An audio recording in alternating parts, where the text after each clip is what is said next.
Wow, আখি নিজে হাতে রান্না করছে। তোমরা একটু দেখো, আখি কিন্তু অনেক বড় সাইজের একটা ইলিশ মাছ কিন্তু নিজে হাতে রান্না করছে। তো আখি কার জন্য রান্না করছে এই স্পেশাল ডিশটা তোমরা একটু দেখো।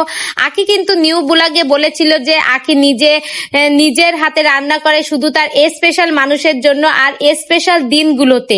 তো আজ কি আখির কোনো স্পেশাল দিন আসতে চলেছে যে কারণে আখি নিজে হাতে রান্না করছে। এই যে দেখো, আখি কিন্তু অনেক ধরনের মশলাই কিন্তু বেটে নিয়েছে। আর ইলিশ মাছে তো তোমরা জানোই তেমন একটা মশলা টশলা লাগে না, শুধু কাঁচামরিচ, পেঁয়াজ আর একটুখানি সরষের তেল হলেই কিন্তু হয়ে যায়।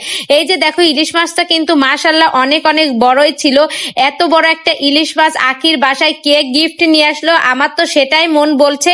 তো ইলিশ মাছটা কিন্তু অনেক বড়ই ছিল মাশাআল্লাহ, দেখে খুব ভালোই লাগলো। আর এত বড় ইলিশ মাছটা কিন্তু আখি নিজে হাতে কেটেছে, কেটে ধুয়ে তারপর কিন্তু আখি রান্নাটা বসিয়ে নেবে। তো সব মিলে খুবই ভালো লাগলো। ইলিশ মাছটা কিন্তু পদ্মার ইলিশ ছিল। পদ্মার ইলিশ বলো, মেঘনার ইলিশ বলো, ইলিশ মাছ কিন্তু খেতেই মজা। আর অনেক অনেক মৌসুমে দেখা যায় যে ইলিশ মাছ তেমন একটা পাওয়া যায় না। আর অনেক সময় দেখবা যে বাজারে ইলিশ মাছ ভর্তি। তো ইলিশ মাছ সবারই পছন্দ, এমন কোনো মানুষ নেই যে ইলিশ মাছ খেতে পছন্দ করে না। তোমার যেমন ইলিশ মাছ পছন্দ, তেমনি কিন্তু ইলিশ মাছ আমারও পছন্দ, আখিরও পছন্দ।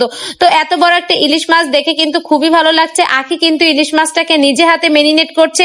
আর সব মশলা কিন্তু, মানে সব মশলা না, যেটুক যেটুক মশলা আর কি ইলিশ মাছে লাগে সেই মশলাটা কিন্তু আখি রেডি করছে।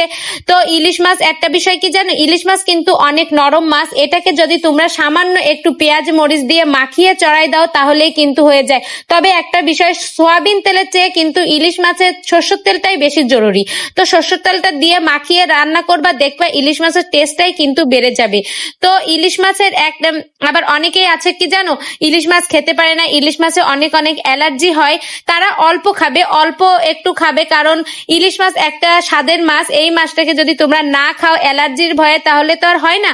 এজন্য বেশি না খেয়ে অল্প খাবে। তো ইলিশ মাছটা তোমার কাছে কেমন লেগেছে আখির এই রেসিপিটা তোমরা দেখতে থাকো, তাহলে এই ধরনের রেসিপি করে তোমরাও তোমার প্রিয় মানুষকে খাওয়াতে পারবা। তো ভিডিওটি কেমন লাগলো, ভালো লেগে থাকলে অবশ্যই একটা লাইক করে আমার সঙ্গেই থাকবা।